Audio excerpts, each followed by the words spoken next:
Hello दोस्तों, कैसे हैं आप सभी? आशा और उम्मीद करते होंगे आप लोग अच्छे होंगे और आप देख रहे हैं स्टडी विद मोरजन यूट्यूब चैनल। आप सभी सम्मानित दोस्तों को दिल खोलकर स्वागत करते हैं आपके इस चैनल पर। आज दोस्तों उत्कर्ष क्लासेस कुमार गौरव सर के द्वारा जो आयोजित किया गया है मेधांश सीरीज, और ये मेधांश सीरीज जो है एपिसोड 1 जो है आप ये वीडियो देख रहे हैं। तो चलिए दोस्तों शुरू करते हैं। इसे जितने भी क्वेश्चन इंपॉर्टेंट हैं सारे आपके एग्जाम पॉइंट व्यू से बहुत ही महत्वपूर्ण होने वाले हैं। तो चलिए पहले क्वेश्चन के साथ शुरू करेंगे। उससे पहले बोलेंगे कि पहली बार चैनल पर आए हुए हैं तो चैनल को सब्सक्राइब कर ले ताकि आप तक ये अच्छी जानकारियां मिल सकें। चलिए पहला एपिसोड का पहला क्वेश्चन रहा ये आरबीआई ऑफ इंडिया है ना, जिसे रिजर्व बैंक ऑफ इंडिया बोला जाता है। रिजर्व बैंक ऑफ इंडिया के पहले गवर्नर कौन थे? तो सीडी देशमुख थे, CD Deshmukh. Reserve bank of India के पहले गवर्नर पूछेगा भारतीय तो सीडी देशमुख। और रिजर्व बैंक ऑफ इंडिया के पहले गवर्नर कौन थे? तो आप ध्यान रखेंगे सर ऑसबॉर्न स्मिथ थे। ये ध्यान रखेंगे, सबसे पहले जो है रिजर्व बैंक ऑफ इंडिया के पहले गवर्नर पूछेगा तो आपको स्मिथ थे और इसमें भारतीय शब्द लग जाएगा तो ये सीडी देशमुख थे, सीडी देशमुख। अगले क्वेश्चन की बात करते हैं। रिजर्व बैंक ऑफ इंडिया के वर्तमान में गवर्नर कौन है? तो रिजर्व बैंक ऑफ इंडिया के वर्तमान में गवर्नर पूछा जाएगा तो शक्तिकांत दास है, शक्तिकांत दास है। कौन से विटामिन पानी में घुलनशील है भाई? तो कौन सा विटामिन पानी में घुलनशील है? बी और सी जो है ये पानी में घुलता है, पानी में घुलने वाला ये विटामिन है। विटामिन ए डी ई के, विटामिन ए डी ई के जो है यह वासा में घुलने वाली, ये आपको ध्यान रखेंगे। विटामिन ए डी ई के जो है वासा में घुलता है। ध्यान रखेंगे पानी में घुलने वाली कितना है? बीसी है। बीसी को छोड़कर जितने भी होंगे सब वासा में घुल जाएगा। विटामिन ए का रासायनिक नाम पूछा गया, वैज्ञानिक नाम पूछा गया है। इसका रेटिनॉल होता है और यह रतौंधी से बीमारी होती है। गाजर में सबसे ज्यादा प्रचुर मात्रा पाया जाता है। तो ये ध्यान रखेंगे विटामिन ए का वैज्ञानिक नाम रेटिनॉल, जिसे रतौंधी बीमारी होती है। विटामिन B1 का वैज्ञानिक नाम क्या है? तो यह थायमिन है। थायमिन किसका वैज्ञानिक नाम है? तब विटामिन B1 का थायमिन इसका वैज्ञानिक नाम है। और इसकी कमी से बेरी बेरी रोग होता है। बेरी बेरी विटामिन B1 की कमी से होता है, जिसका रसायन वैज्ञानिक नाम क्या है? आपको थायमिन है। अगले क्वेश्चन की बात करते हैं। विटामिन B9, विटामिन B9 का वैज्ञानिक नाम पूछा गया है। फोलिक एसिड होता है, फोलिक अम्ल होता है। फोलिक अम्ल विटामिन B9 का वैज्ञानिक नाम है और इसके चलते एनीमिया रोग होता है, जिसे खून की कमी हो जाती है।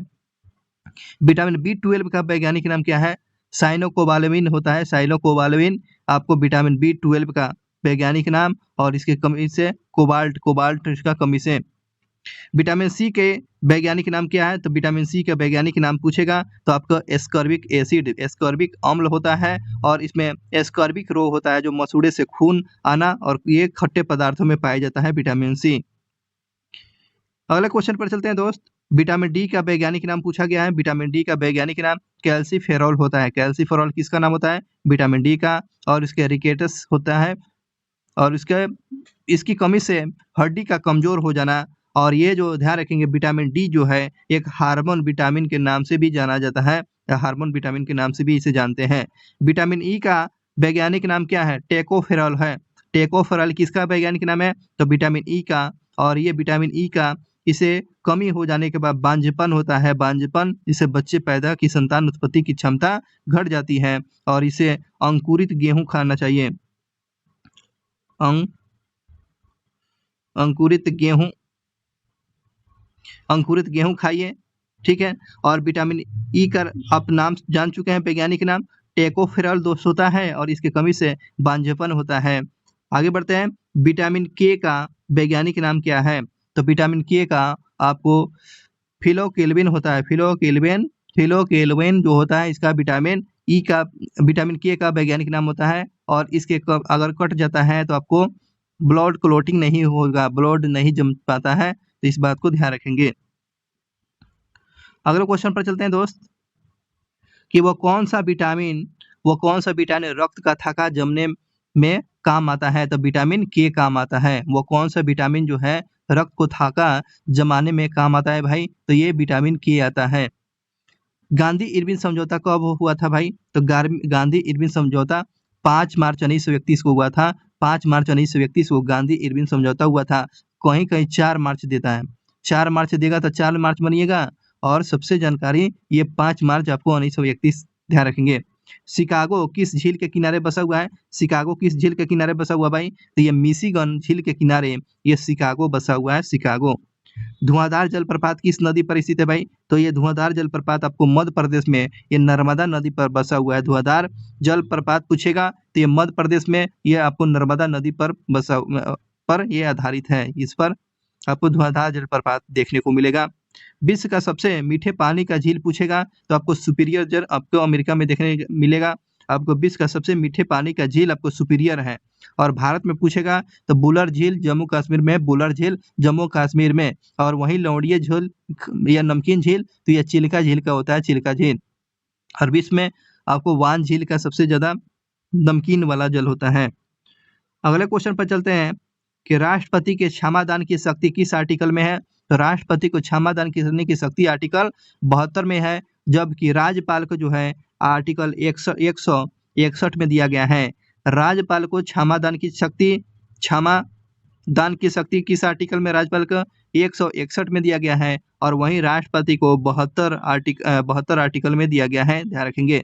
लेकिन जो मार्शल लॉ केवल राष्ट्रपति ही माफ कर सकते हैं, ध्यान रखेंगे इस बात को।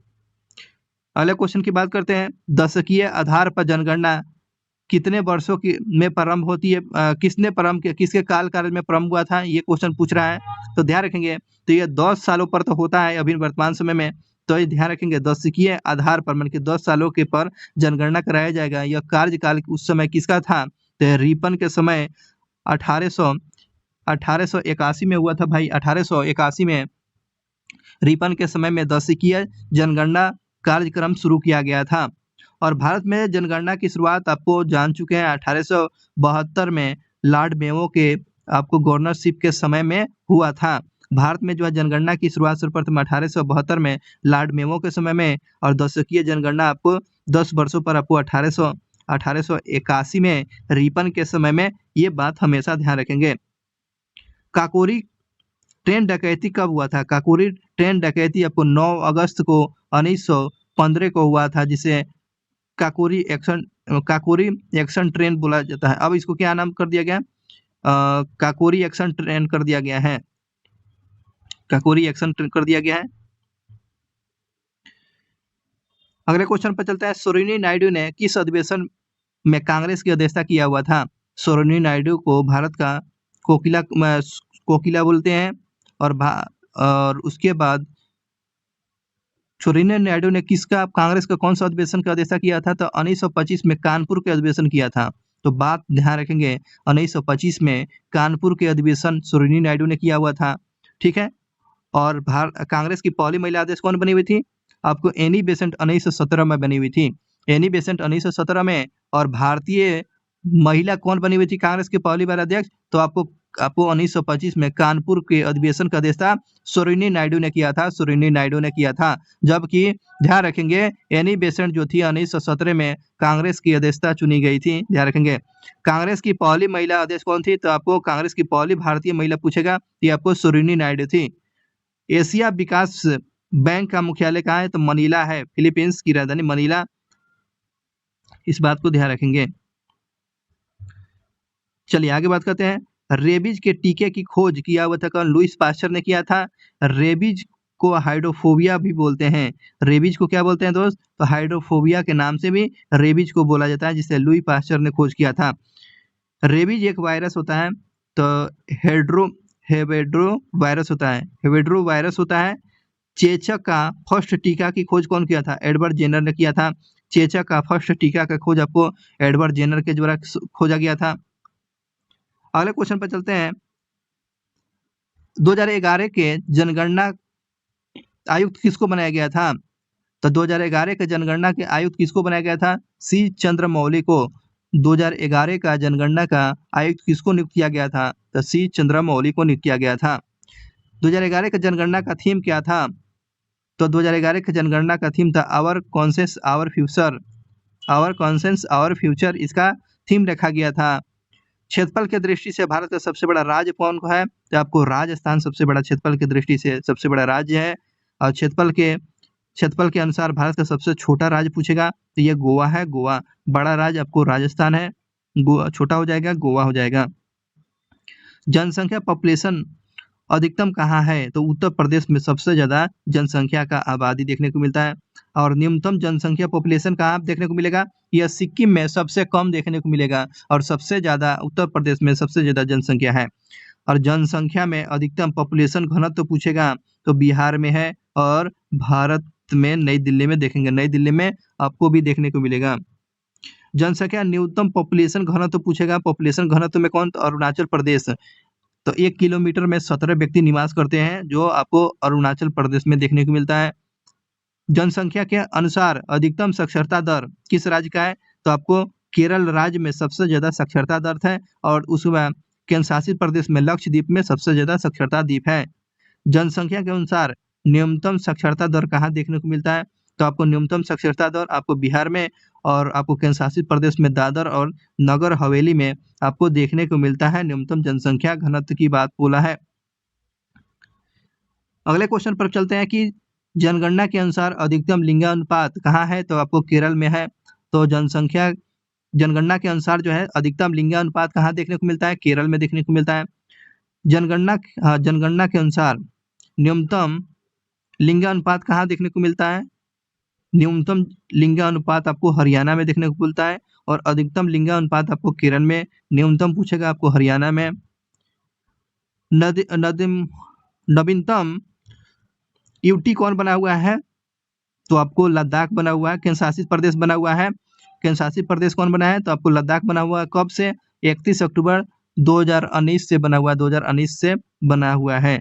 दादर और नगर और दमन दीव को विलय कर दिया गया।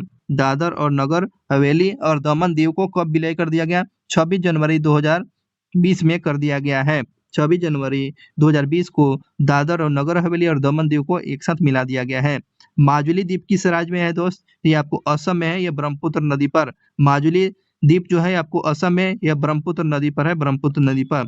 ब्रह्मपुत्र नदी को तिब्बत में क्या बोला जाता है? ब्रह्मपुत्र नदी को तिब्बत में सांगपो बोला जाता है और इसकी सहायक नदी कामेंग है, लोहित है, तीस्ता है, धनसिरी है।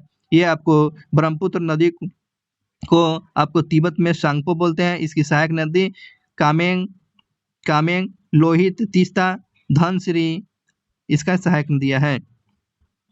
ब्रह्मपुत्र नदी तिब्बत से निकलती है, ब्रह्मपुत्र नदी जो है तिब्बत से निकलती है।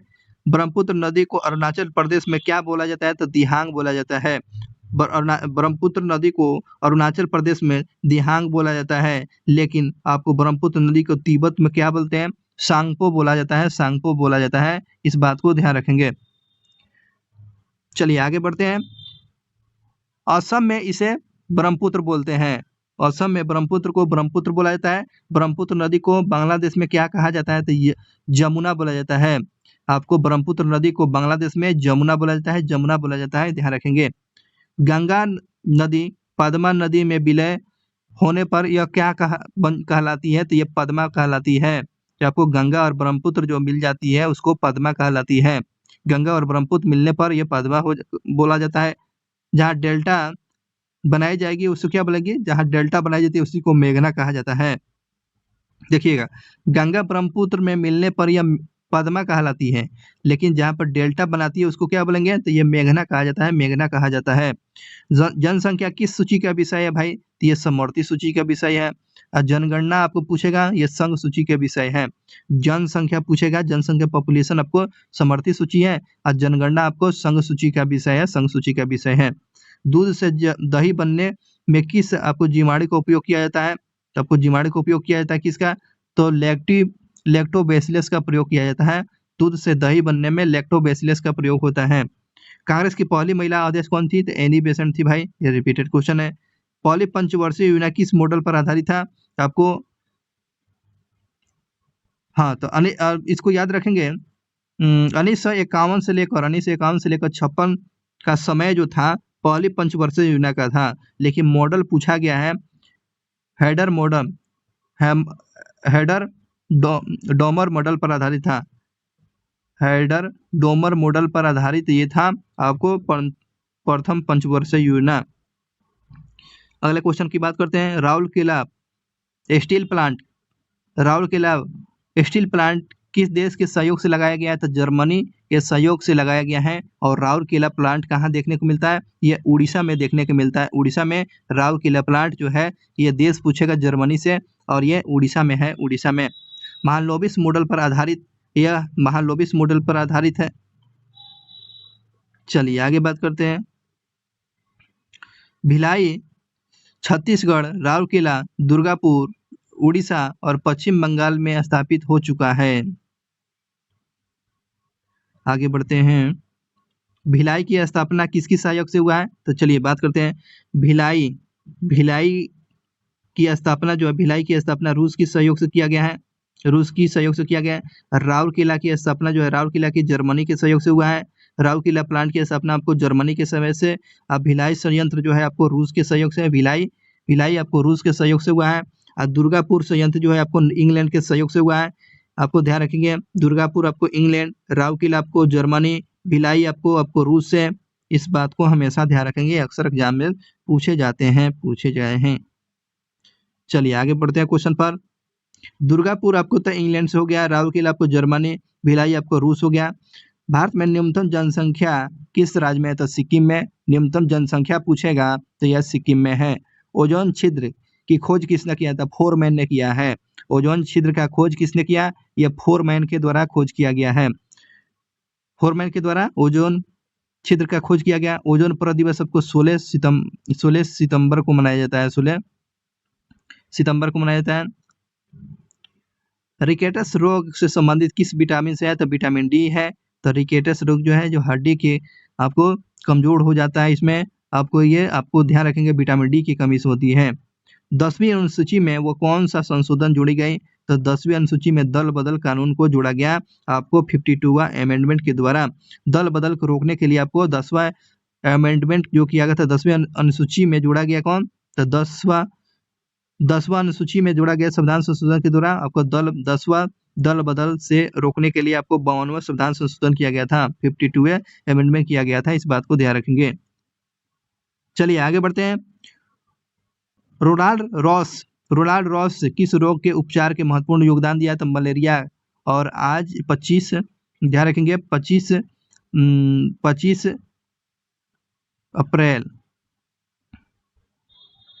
अप्रैल को कौन सा दिवस मनाते हैं? 25 अप्रैल को आपको मलेरिया दिवस मनाया जाता है। 25 अप्रैल को मलेरिया दिवस मनाते हैं। रोनाल्ड रॉस ने इसके उपचार की महत्वपूर्ण खोज किया हुआ था मलेरिया में। कुचिपुड़ी किस राज्य का शास्त्रीय नृत्य है? तो आंध्र प्रदेश का है कुचिपुड़ी, है ना। कुचिपुड़ी आंध्र प्रदेश का नृत्य है। पक्षियों का अध्ययन को क्या कहा जाता है? ऑर्निथोलॉजी बोला जाता है। पक्षियों का अध्ययन आपको ऑर्निथोलॉजी में किया जाता है। पक्षियों का अध्ययन पूछेगा ऑर्निथोलॉजी। खाने का सोडा जिसे बेकिंग सोडा का रासायनिक नाम क्या है ना। खाने वाला सोडा को बेकिंग सोडा बोला जाता है, जिसका रासायनिक सूत्र पूछ रहा है NaHCO3 होता है। NaHCO3 होता है खाने वाला सोडा। इसे सोडियम बाइकार्बोनेट इसका रासायनिक नाम होता है। ये बात ध्यान रखेंगे, सोडियम बाइकार्बोनेट इसका रासायनिक नाम होता है NaOH CO3। और इस प्रकार से यह सीरीज जो है, फर्स्ट सीरीज आप देख रहे थे, ये समाप्त होता है। Thank you watching for video. मिलते हैं सेकंड सीरीज पर, और वीडियो को लाइक करेंगे, कमेंट करेंगे, ताकि आप तक ये नोटिफिकेशन मिलता रहे दोस्त। बहुत बहुत धन्यवाद, शुक्रिया आपको। मिलते हैं नेक्स्ट वीडियो क्लास में।